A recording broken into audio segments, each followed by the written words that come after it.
কেউ বা লন্ডনে বসে রাজনীতি করতেছে, কেউ বা ভারতে বসে রাজনীতি করতেছে। কথা বলেন ঠিক না বেঠিক? রাজনীতি করতে গেলে মানুষের সামনে আসা লাগবে, রাজনীতি করতে গেলে মানুষের সাথেই থাকা লাগবে। কথা বলেন ঠিক না বেঠিক? নবী দেখাইয়েছেন ঘরে বসে রাজনীতি করা যায় না। নেতারাই এসি ঘরে থাকবার, কর্মী মার কি মারবে, এ রাজনীতি বাদ দাও, এ রাজনীতি বাদ দাও, এ রাজনীতি বাদ দাও। বাংলাদেশ জামাত ইসলামীকে যখন নিশ্চিহ্ন করার জন্য পরিকল্পনা করে এই সরকার রাস্তায় নেমেছিল, বাংলাদেশ জামাত ইসলামী টার্গেট দিয়েছিল পৃথিবীর সব দরজা বন্ধ হলে আল্লাহর দরজা বন্ধ হবে না। আর আল্লাহর দরজা যদি বন্ধ না হয়, একদিন বাংলাদেশ জামাত ইসলামী মাথা উঁচু করে দাঁড়াবে। তার জ্বলন্ত প্রমাণ, যেখানে যাই সেখানে জামাত জামাত জামাত। এখন এসপি ডিসিরাও আসলি আগে জামাত ইসলামের খোঁজে। বগুড়ার এসপি সাহেব বেশি আগে খোঁজে বিএনপির, আগে খোঁজে জামাতের। বিএনপির জেলা সভাপতি জামাতের জেলা সভাপতিকে দুই পাশে নিয়ে বসে বলে, আমি তো আসছি, কিভাবে কাজ করতে আপনারা পরামর্শ দেন। এটা আল্লাহর রহমত, এটা আল্লাহর রহমত, এটা আল্লাহর রহমত। রাজাকারের বক্তব্য শেষ। কি কায়দায় বলি, ওরা রাজাকার পার্টি, রক কাটা পার্টি, ওই সব কাহিনী আর এখন আর চলবে না। ওসব মানুষ গিলে গিলে খেয়ে ও তিতি হয়ে গেছে, ও গল্প আর এখন কেউ শোনে না। কথা বলেন, কথা বলেন।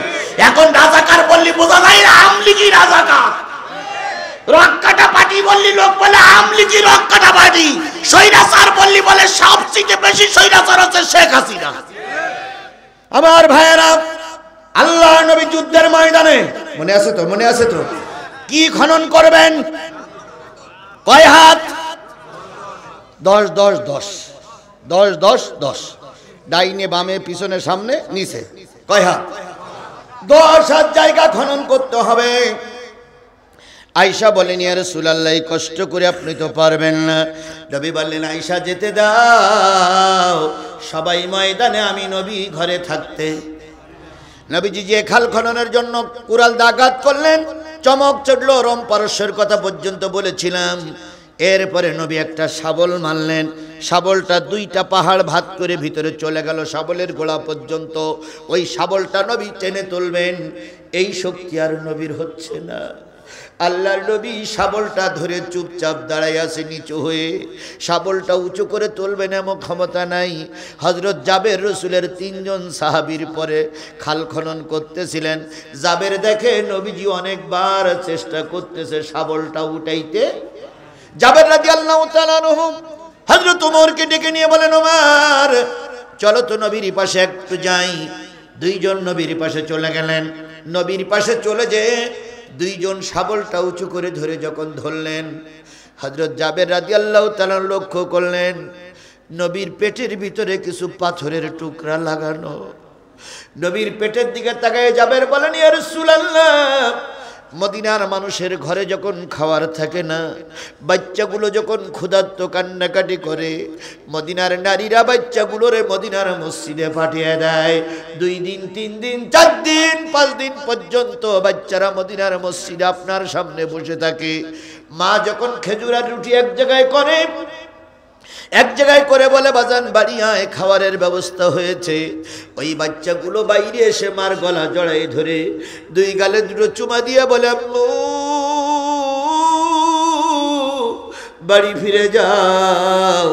নবীর চেহারার দিকে তাকাই থাকলে পেটে ক্ষুধা থাকে না। হযরত আয়েশা বর্ণনা করেছেন, নবী গভীর রজনীতে যুদ্ধের ময়দান থেকে সমাজের কাজকর্ম শেষ করে বাড়ি আসতেন। এসে যখন নবী ঘুম পড়তেন, আমি নবীকে কম্বল মুড়ি দিয়ে শোয়াই দিতাম, আর নবীর গায়ের ছেঁড়া জামাগুলো সুচ দিয়ে সেলাই করতাম। ঘরে লণ্ঠন জ্বালানো থাকতো, কখন জানি লণ্ঠনের তেল ফুরায় গেছে, লণ্ঠনটা নিভে গেছে, আমার হাতের সুচ পড়ে গেছে। আমি চিন্তা করছি নবীর এখনো তো কাপড়গুলো সেলাই করা হয়নি, কালকে রাজ দরবারে এই কাপড় কি করে পরে যাবেন। আমি চিন্তা করতাম কিভাবে সুচটা খুঁজে পাই, কিভাবে নবীর ছেঁড়া জামাগুলো সেলাই করি। এমন সময় মনের ভিতরে কৌতূহল আসতো, রসুলের চেহারার থেকে কাপড়টা সরাইয়া দাও। আমি রসুলের চেহারার থেকে কাপড়টা সরাইয়ে দিতাম। রসুলের চেহারার থেকে কাপড়টা সরাই দিলে যে আলো হয়েছে, ওই আলোয় আমি আমার হারানো সুচ খুঁজে পেয়েছি। সেই নবীর পেটে কি বাধা, পাথর বেঁধে পাজামার গিরেটা শক্ত করে বেড়েছে, খালি জায়গায় গিরে দেওয়া যাচ্ছিল না। হযরত জাবের বলেন, ইয়া রাসূলুল্লাহ, এই অবস্থা কেন? নবীজি জাবেরের গালে চুমা দিয়ে বললেন, জাবের রে, কাজ করো, এখন ব্যাখ্যা চেয়েও না। না না না, আপনার কষ্ট দেখে আমরা সহ্য করতে পারি না, কি হয়েছে বলুন। নবীজি বললেন, জাবের, ঘরে কোনো খাবার নাই। তাই ক্ষুধার্ত নবী, আমি আসছি যুদ্ধের ময়দানে, পেটের ভিতরে অনেকটা গর্ত, এই গর্তগুলো ভরাট করার জন্য পাথর দিয়ে বেঁধে রেখেছি। হযরত জাবেরের কলিজার ভিতরে আগুন ধরে গেল। জাবের বলেন, ইয়া রাসূলুল্লাহ, আমাকে একটু ছুটি দিবেন, আমি একটু বাড়ির থেকে ঘুরে আসি, অল্পক্ষণের ভিতরে আসবো। নবী বললেন, জাবের, তাড়াতাড়ি ফিরে আসবা। জাবের যে স্ত্রীরে বললেন, আমার সহধর্মিণী স্ত্রী, যেই নবীর চেহারার দিকে তাকাই থাকলে মানুষের পেটে ক্ষুধা থাকে না, যেই নবীর চেহারার দিকে তাকাই থাকলে মানুষের চেহারার পরিবর্তন হয়ে যায়, যেই নবীর চেহারা দেখলে কাফের মুসলমান হয়, সেই নবীর ঘরে কোনো খাবার নাই।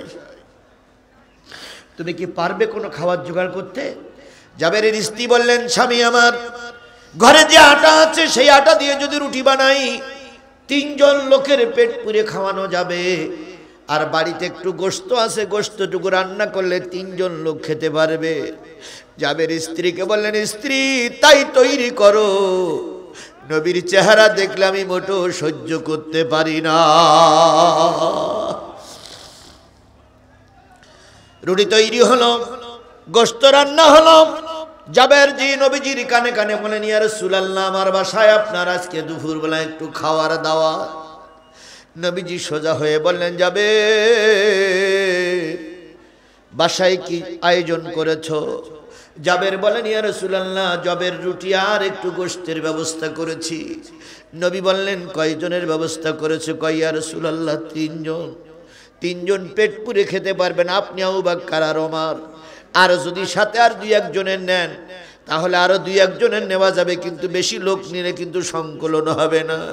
নবী বললেন, জাবের, বাড়ি যাও, যেয়ে বলো তোমার স্ত্রীকে বলো, আজকে 3000 সাহাবী তোমার বাড়ি দুপুরবেলা দাওয়াত।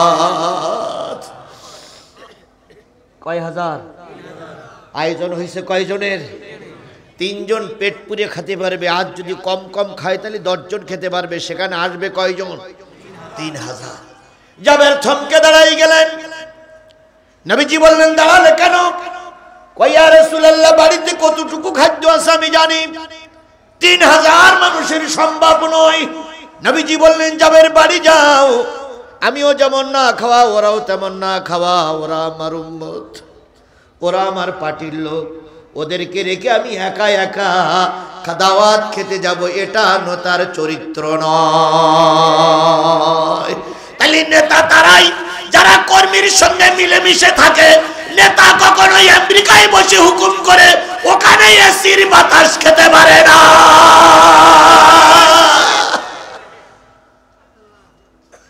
নেতা এখন ভারতের মাটিতে বসে বলতেছে, আমি চট করে ঢুকে বলবো। তা তুমি গিলে কেন? তুমি গিলে কেন? তোমরা না জীবনে পালাও না, তো পালাইলে কেন? তোমার যেতে বললো কেডা? বলুন তো, আমরা কেউ বলেছিলাম যে তুই ভারতে চলে যাও? বলেছিলাম? তবে সাইদির একটা ভবিষ্যৎবাণী ছিল, অত্যাচার বন্ধ করো, জুলুম বন্ধ করো, নতুবা এমন একটা সময় আসবে পালানোর জন্য ইঁদুরের গর্ত খুঁজে পাবা না। আমাদেরকে মৌলবাদ মৌলবাদ বলে গালিগালাজ দিও না। মৌলবাদীরা যদি গাছের গোড়া ধরে নাড়া দেয়, মামুর বাড়ি দিল্লিকে বলবা আর আসতে পারবে না। এটা আল্লামা সাইদির ভবিষ্যৎবাণী ছিল। কথা বলেন ঠিক যাবে? ঠিক। কিন্তু আমরা বাংলাদেশের 18 কোটি কেউ মানুষ বলিনি যে তুমি ভারতে যাও। তুমি গিলে কেন? গিলে কেন? আবার এখন বলছে চট করে ঢুকে বলবো আসবা কেন? তোমার ডাকতেছ কেনা? কেডা ডাকতেছে? কেডা ডেকে সেইটা একটু দেখাই দাও দিন, আমরা একটু দেখিয়ে দিই তোমার কেডা ডেকেছে। পালাই নেবও নেবো না, যে রাতের অন্ধকারে পালাই গেছো আমরা নেবো না। জি, আরো যে ও যে ফটি নষ্টি করতেছে মুদির সঙ্গে, আমরা ও আর নেবো না। আগে গতকালকে দেখলাম মুদির সঙ্গে ফষ্টি নষ্টি করি একটা বাচ্চা বানাই ফেলে গেছে। এটা সঠিক না, মানে ওই ফেসবুক বানাইছে, বানাইয়ে বাচ্চাটারে মাঝখানে দিয়েছে, আর এক পাটে দিয়েছে শেখ হাসিনার, আর এক পাটে দিয়েছে মোদির। এইবার বলতেছে যে আমাদের 2 জনের ফসল। কি না লিখতেছে আল্লাহ, এগুলো বলো সঠিক না, মানে বানাইছে এইরকম। তাহলে এইরকম রাজনীতির পালা নেবো আমরা, নেব না, আপনার কথাই ঠিক। তাহলে নেতা যারা হয় তারা জনগণের সাথেই থাকে, কথা বলেন ঠিক না ঠিক? যারা নেতা হয় তারা বিপদের মুখে কর্মীদেরকে ময়দানে ফেলাইয়ে পালাইয়ে যায় না। জেল খাটিয়ায় খাটবো, জেল খাটিয়ায় খাটা লাগবে, কিন্তু কর্মীদের ময়দানে ফেলেই চলে যাবে না, এর নাম নেতা। আল্লাহর নবী না খাওয়া তারপরে কর্মীদের সাথেই আছে, এর নাম নেতা। কথা বলেন, কথা বলেন, কথা বলেন, কথা বলেন। বাংলাদেশ জামাত ইসলামের নেতারা ফাঁসিতে ঝুলেছে, মার খেয়েছে, মামলা কেটেছে, শিবিরের ছেলেরা রাজপথে গুলি হয়েছে, ময়দান ছেড়ে পালাই যায়নি। তাই তো তোমাদের হাতে এখন দেশের ক্ষমতা আসার একটা পরিবেশ তৈরি হয়েছে। সুবহানাল্লাহ। আজ হোক, কাল হোক, 1 বছর পরে হোক আর 2 বছর পরে হোক, সাদা কাগজে লিখে রাখো, একদিন টুপিওয়ালারা দেশের মস্তক দখল করবে। টুপিওয়ালারা একদিন জাতীয় সংসদের নেতা হবে। যতই গালিগালাজ তিরস্কার করো, পার্টি খাইতে পারবে না, পারবে না, পারবে না। ওনারা বলেছে 41 সাল, আর এখন আমাদের কিছু লোক বলতেছে আমরা 2-3 পিরিয়ড 1 লাগার থাকতো। তাহলে ওনারা বলেছে 41 সালে, না বলতে 3 পিরিয়ড, তাহলে তো সমান সমান হয়ে গেল। হ্যাঁ ভাই, হয়ে গেল না? বাংলাদেশ জামাত ইসলাম হুজুররা ওসব পিরিয়ড টিরিয়ড গুনতেছে না। হুজুরদের জন্য দোয়া, একটা বারের জন্য ইসলামপন্থীরা ক্ষমতায় যাক। কয়বার, কয়বার, কয়বার? একবারের জন্য, একবারের জন্য, একবারের জন্য ইসলামপন্থীরা ক্ষমতায় যাক। এটাই হলো বাংলাদেশের 18 কোটি মানুষের চাওয়া পাওয়া। কথা বলেন ঠিক না ঠিক? আমরা 53 বছর অনেক রাজনৈতিক দল দেখেছি, একটা বার হুজুরদের দেখতে চাই। একটা বারে আর কি ক্ষতি হবে ভাই? একটা বারে কি ক্ষতি হবে? মার কাছে এসে বলতে, মা আমি বলে বিয়ে করিস, তা কি এমন যে হবে নি? তা মা বলতেছে কোন জায়গায়? ওই ওই শেরপুর। তো বলছে শেরপুরি তো আগে একটা ছিল। তা বলতে থাকে থাকে, এবার একটা বিয়ে করেছি। তা মা বলছে 7 জনের মাইত্য খালাম, এটা ন্যায় দেখি কেরাম হয়। এর আগে 7টা বিয়ে করেছি। তা বলছে 7 জনের মাইত্য খালাম, ন্যায় দেখি এটা কেরকম হয়। 12 বার আমার দেশে নির্বাচন হয়েছে, 12 বারেই হয় রামপন্থী নাই, বামপন্থী নাই, মুনাফেকরা ক্ষমতায় এসেছে। 12 বারই আমরা মাইর খেয়েছি, একটা বার নাই ইসলামপন্থীদের হাতে মাইর খাই। তবু একটা বার আমরা ইসলামপন্থীদের হাতে দেশ দিতে চাই। কথা বলেন, কথা বলেন, কথা বলেন। আল্লাহ যেন ইসলামপন্থীদের দ্বারা দেশে শান্তি আনার ব্যবস্থা করে দেয়। সবাই মিলে বলেন আমিন। আমার ভাইয়েরা, উল্টো বুঝার নামে কারো নাম বলতেছি না, বলো ইসলামপন্থী তো আমরা সবাই। ইসলামপন্থী আমরা সবাই না? আগের অতিথি কি বলে গেছে? আগের অতিথি বলে গেছে হুজুর রাজা বলবে তাই আমল করতে হবে। তাই হুজুর রাজা বলবে, আমল কি আপনি করবেন, আমি করবেন না, আমরা সবাই করব। তাহলে সবার জন্য ইসলাম। এখানে কারো দলের পরিচয় নেই, সব দলের জন্য ইসলাম। যদি আপনি মুসলমান হন, আপনি মরে যাওয়ার পরে বিসমিল্লাহি ওয়ালা মিল্লাতি রাসূলুল্লাহ, আর এখন বিসমিল্লাহি ওয়ালা মিল্লাতি শেখ হাসিনা বলবেন, আর মরার পর বলবেন রাসূলুল্লাহ। কেন এরকম বলবেন কেন? এখনো বলেন রাসূলুল্লাহ, তখনও বলবেন রাসূলুল্লাহ। এখন রসুলের দলে থাকেন, তখনও রসুলের দলে থাকেন, তখন দোয়া করে দেবো।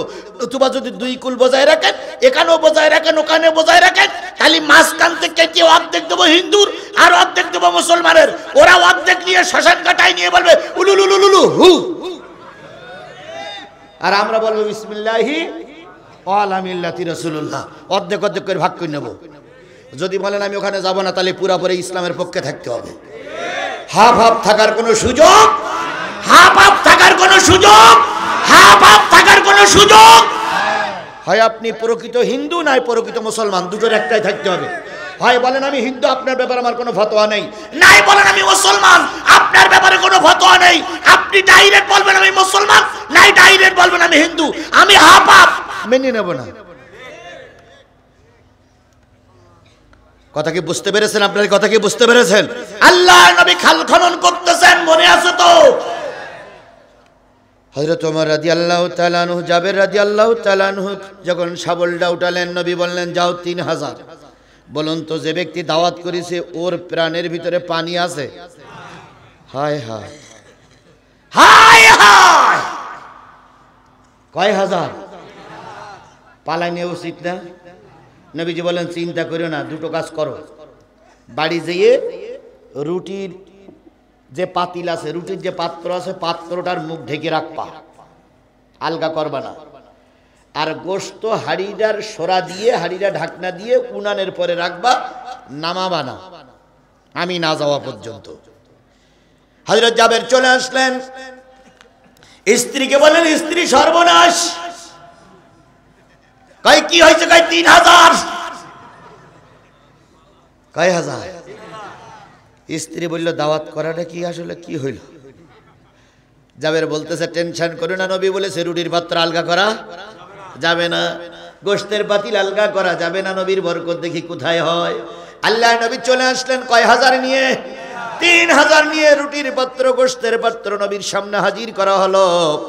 নবী গোশের পাতিলের ভিতরে একটু ছোট্ট থুতু দিয়ে দিলেন, আর রুটির পাত্রের ভিতরে একটু হালকা কি যেন পড়ে ফু দিলেন। এবার বললেন, বিতরণ শুরু করো। বিতরণ শুরু করলো, দুকোণ করে রুটি, 2 কানা করে গোশ। দিতে দিতে দিতে দিতে 3000 সাহাবীর কাছে গোশত আর রুটি পৌঁছে গেল। তবু রুটি আর গোশত এখনো কিছু রয়ে গেছে। নবীজি বললেন, শুরু করো।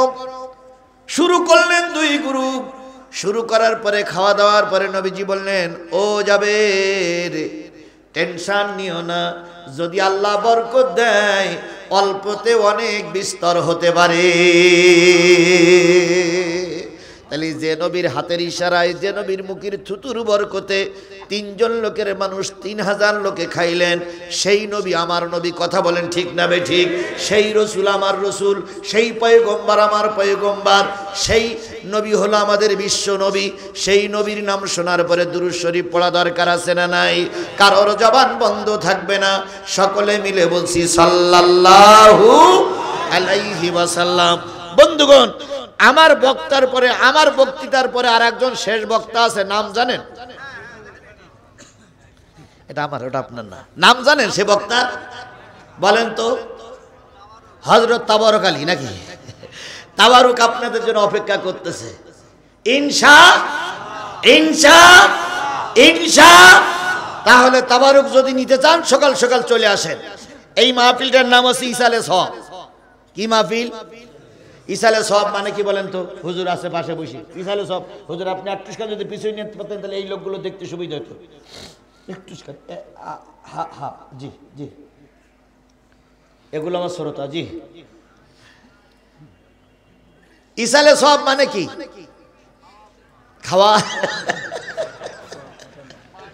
ইসালে সওয়াব মানে খাওয়া আছে না, ইসালে সওয়াব মানে খাওয়া নেই। ইসালে সওয়াব মানে হচ্ছে, সওয়াব মানে নেকি, আর ইসালে মানে পৌঁছানো। ইসালে মানে কি? আর সওয়াব মানে নেকি। নেকি পৌঁছানোর অনুষ্ঠানটার কি বলা হয়? ইসালে সওয়াব। তার মানে এই মাহফিলে নেকি পৌঁছানো হবে কাদের জন্য? শেখ হাসিনার জন্য। তাহলে কার জন্য? যারা কবরে গেছে। কবরে গেছে কারা? নিজের বাবা, নিজের মা, দাদা দাদি, নানা নানি, শ্বশুর শাশুড়ি কবরে শুয়ে আছে। বছরে একবার যখন ইসালে সওয়াবের মাহফিলের অনুষ্ঠান আসে, কবরবাসীরা খুশি হয়ে যায়। তারা গদগদ আনন্দ করে একজন আর একজনের ডেকে বলে, খোকারে, ও ফেরেশতা, আজকে একটু আযাব দিয়ে নাও, কালকে আর আযাব দিতে পারবে না। ফেরেশতারা তখন বলে, এত খুশি হয়েছো কেন? তোমার কবরের আযাব কি করে বন্ধ হবে তুমি বুঝলে? ওই লোকটি বলবে, কালকে আমার মাদ্রাসার সামনে, আমার মসজিদের সামনে আমার সন্তানেরা ইসালে সওয়াবের মাহফিল করবে। সেখানে বাইরে থেকে হুজুর আসবে, বান্দারা ওয়াজ শুনবে, আমার ছেলে ওয়াজ শুনবে, আমার বউ ওয়াজ শুনবে, আমার নাতিপুতিরা ওয়াজ শুনবে, আমার গ্রামবাসী ওয়াজ শুনবে। বাইরের মাসাবের হুজুর এসে যখন দোয়া করবে, রাব্বির হামহুমা কামা রাব্বায়ানি সগীরা, এই দোয়া যখন করবে, কালকের থেকে আল্লাহ ঘোষণা করবে, আমার বান্দার কবরে আর আযাব দিও না। এই জন্য আজকে তুমি আযাব দিয়ে নাও, আজকে তোমার যে পর্যন্ত আছে মারি মেরে নাও, আগামীকাল থেকে আল্লাহ বন্ধ করে দেবে। কারণ সন্তানের দোয়া বাপ মার জন্য কবুল হয়। সন্তান যদি বাপ মার জন্য দোয়া কবুল করে, দোয়া আল্লাহ ফিরাইয়ে দেয় না। তাহলে আজকে আপনি আপনার বাবার নামে, দাদার নামে, দাদির নামে, নানার নামে, নানির নামে সওয়াব পৌঁছাবেন। এইটাই তো ইসালে সওয়াব। কি এখনো যারা আসেন নাই, এখনো যারা দোকানে বসে আছে, এখনো যারা বাড়িতে বসে আছেন তোমরা নাফরমান বান্দা, এবার ইসালে সব যখন হয়ে যাবে ফেরেশতারা আবার জি বলবে কই তোমার সন্তানেরা তো তোমার জন্য নেকি পাঠালো না, উপরের থেকে তো তোমার মাফ করার নির্দেশ আসলো না।